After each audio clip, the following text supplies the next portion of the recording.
இயேசுவை விசுவாசித்த அந்த இயேசுவினுடைய மரணத்தை அதன் மூலமாய் உண்டான மீட்பை பெற்ற பேதுருவும் யோவானும் எங்க இருக்கிறாங்க? பூமியில இருக்கிறாங்க. இவங்க இப்படி போய் கொண்டிருக்கிற பொழுது அந்த தேவாலயத்திலே பிச்சை கட்டு இருக்கிறான். அவன் நடக்க முடியாதவன். அப்ப அந்த பேதுருவும் யோவானும் சொல்றான், வெள்ளியும் பொன்னும் என்னிடத்தில் இல்லை, ஆனால் ஒன்று எனக்குள் இருக்கிறது, அது இயேசுவின் நாமம். பேதுரு சொல்றான், என்னிடத்தில் உள்ளதை உனக்கு தருகிறேன். அவனுடைய வலது கையை பிடித்து தூக்கி விட்டான்.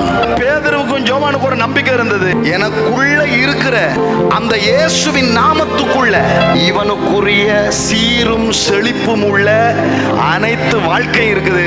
டக்குன்னு சொல்றாங்க, இதுவன் பலன் அடைஞ்சதுக்கு என்ன காரணம்? இவனுக்குள்ள வந்த ரட்சிப்பு. இந்த ரட்சிப்பு எப்படி வந்தது என்று பார்க்கும்போது, இயேசு என்ற நாமத்துக்குள்ளாக இவனுக்கு இந்த ரட்சிப்பு வந்துட்டது.